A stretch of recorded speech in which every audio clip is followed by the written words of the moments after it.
Hai semuanya, selamat datang di pelajaran kimia. Ini merupakan pertemuan awal bagi kita di kelas 10 untuk semester 1. Jadi untuk materi kelas 10 di semester 1 ini adalah tentang hakikat ilmu kimia, metode ilmiah, keselamatan, dan keamanan di laboratorium, serta peranan ilmu kimia. Sebelum kita belajar materi kimia yang begitu jauh, begitu dalam, alangkah lebih baiknya kita mengenal apa sih itu kimia terlebih dahulu. Nah, sekarang mari kita lihat. Untuk kelas 10 di semester pertama di bab 1 untuk hakikat ilmu kimia, inilah kompetensi dasar yang harus kita capai ya. Untuk kompetensi 3 ini adalah kompetensi pengetahuan, dan KI 4 ini adalah kompetensi keterampilan yang harus kalian bisa capai. Dan ini adalah tujuan pembelajaran dari materi hakikat ilmu kimia itu sendiri. Nah, sekarang mari kita coba perhatikan. Apa itu kimia? Apa sih itu kimia? Ada yang bisa tahu apa itu kimia? Kenapa kita harus belajar kimia? Apakah kimia itu sulit? Adakah yang bisa menjawab dari ketiga pertanyaan ini? Nah, untuk menjawab ketiga pertanyaan ini, marilah kita coba menemukan jawabannya.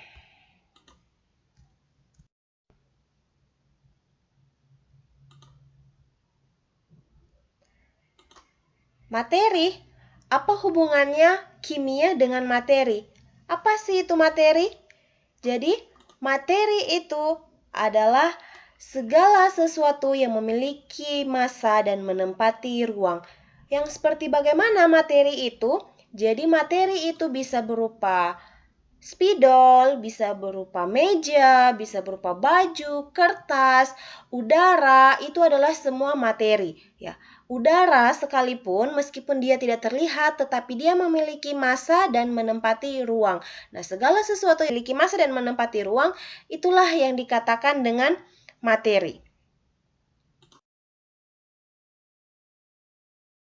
Nah, di sini ada 3 hal yang harus dipelajari, yaitu struktur, energetika, dinamika, sehingga membentuk yang namanya materi. Jadi di sini misalkan, di sini contohnya strukturnya berupa kayu.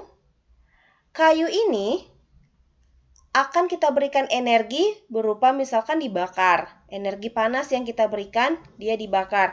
Nah, setelah itu dia akan lama-kelamaan akan menjadi arang. Nah, proses inilah yang merupakan dinamika kimia, yaitu proses perubahan yang terjadi dari satu materi menjadi bentuk materi yang baru. Dari materi berupa kayu, kemudian berubah setelah diberikan energi berupa energi panas, dia akan berubah menjadi materi yang baru yang tidak bisa kembali lagi menjadi materi yang di awalnya. Nah, inilah yang namanya dinamika kimia. Proses perubahan dari materi yang satu berubah ke bentuk yang lainnya. Nah, peralatan-peralatan yang dalam laboratorium, mungkin di SMP kalian sudah mengenal beberapa alat, kalian sudah pernah masuk di laboratorium IPA. Nah, ini adalah beberapa alat lab yang umum dilihat di dalam lab. Ya, ini berupa labu ukur untuk kita membuat larutan. Ini adalah tabung reaksi tempat kita menampung suatu larutan. Ini gelas kimia, begitu juga. Gelas beker maupun gelas kimia sama, tempat untuk menampung larutan. Oke, lanjut. Jadi, ini adalah gelas ukur, tempat kita untuk mengukur larutan kalau kita mau membuat larutan. Kemudian ini pipet ukur, juga tempat alat untuk mengambil larutan dengan volume yang tepat. Ini penjepit tabung, pipet tetes, juga tempat untuk mengambil larutan atau memindahkan beberapa tetes larutan. Kemudian ini adalah mortal dan alu atau biasa disebut lumpang dan alu, tempat untuk menghaluskan suatu zat. Nah, di dalam lab juga selain ada alat-alatnya, tentu juga ada bahan yang kita gunakan. Nah, di beberapa botol bahan larutan itu terdapat simbol-simbol yang harus kalian perhatikan agar keselamatan kalian dalam melakukan aktivitas di lab itu, di laboratorium itu aman ya. Nah, ini adalah beberapa simbol dari larutan yang ada di botol larutannya. Nah, ini adalah eksplosif atau yang mudah meledak. Nah, contoh-contoh larutannya itu adalah ini: KClO3, NH4NO3, amonium nitrat, dan trinitrotoluena. Jadi cara menghindarinya yaitu jauhkan dia dari gesekan maupun pemanasan atau berupa api. Nah, ini simbol yang seperti ini adalah senyawa-senyawa yang mudah teroksidasi, oksidator. Nah, jadi dia harus dihindari dari panas, ya. Nah, kalau ini adalah larutan yang mudah korosif. Jika kita terkena larutan ini, maka akan korosif ya, seperti ada di gambar ini, melepuh. Nah, jadi harus menghindari kontak langsung dengan kulit. Contoh larutannya seperti HCl, H2SO4, dan NaOH. Jadi untuk beberapa larutan ini kita coba hindari untuk tidak terkontak langsung dengan tangan karena akan berakibat fatal pada kulit kita. Lanjut untuk simbol berikutnya, yaitu ada iritasi, iritan ya, ini. Kemudian ada yang mudah meledak, mudah terbakar. Jadi kita jauhkan dari benda-benda yang dapat mengeluarkan api, contohnya itu alkohol. Kemudian ini toksik atau yang beracun. Nah, yang beracun ini kita hindari untuk jangan sampai terhirup atau terkena dengan kulit. Contohnya seperti larutan benzen. Nah, ini adalah beberapa simbol yang harus kalian perhatikan jika kalian masuk di dalam laboratorium. Nah, setelah kalian mengetahui simbol-simbolnya, alangkah baiknya kalian tahu prosedur-prosedur untuk mengurangi resiko kecelakaan di dalam laboratorium selama kita melakukan suatu praktikum. Nah, jadi langkah pertama yang kita lakukan adalah kita harus bekerja menggunakan jas lab dan memakai sepatu yang tertutup, sehingga jika tertumpahi oleh larutan, kita agak sedikit aman karena kita menggunakan jas lab dan memakai sepatu yang tertutup sehingga terlindungi dari kontak langsung dengan larutan. Kemudian tidak diperkenankan makan dan minum di dalam lab. Itu sangat bahaya karena ada beberapa larutan yang mudah teroksidasi. Dan alat dan bahan harus sesuai dengan petunjuk praktikum yang diberikan. Jika saat praktikum tidak mengerti atau ragu-ragu, hendaknya bertanya pada guru. Nah, ini adalah beberapa prosedur keselamatan kerja di dalam laboratorium. Nah, ini ya. Jadi, kita harus menggunakan jas lab. Setiap masuk dalam laboratorium kita harus menggunakan jas lab. Kemudian kita harus menggunakan masker sehingga tidak mudah terhirup oleh larutan-larutan yang berbahaya. Nah, ini juga menggunakan sarung tangan dan kaca laboratorium jika kita melakukan praktikum yang cukup sulit di dalam laboratorium, ya.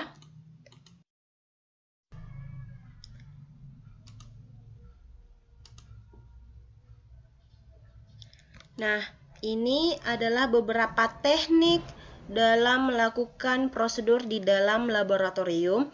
Jadi jika kita ingin memanaskan suatu larutan di dalam tabung reaksi, kita harus memperhatikan arah angin ya. Jadi kita tidak boleh mengarahkan tabung reaksi ini ke wajah kita atau ke wajah teman kita. Jadi kita harus melihat arah angin dan kita posisikan mulut dari tabung reaksi ini ke arah angin itu sehingga uap yang dihasilkan dari proses pemanasan itu akan dibawa oleh angin sehingga tidak terhirup oleh kita ataupun teman kita. Nah, selanjutnya jika kita akan mengambil larutan pekat, kita sebaiknya mengambilnya di dalam lemari asam. Jadi dengan melakukan prosedur seperti ini menggunakan masker, jas, kacamata lab, serta sarung tangan jika memang larutannya yang sangat berbahaya dan pekat. Jadi ini adalah beberapa teknik yang harus diperhatikan.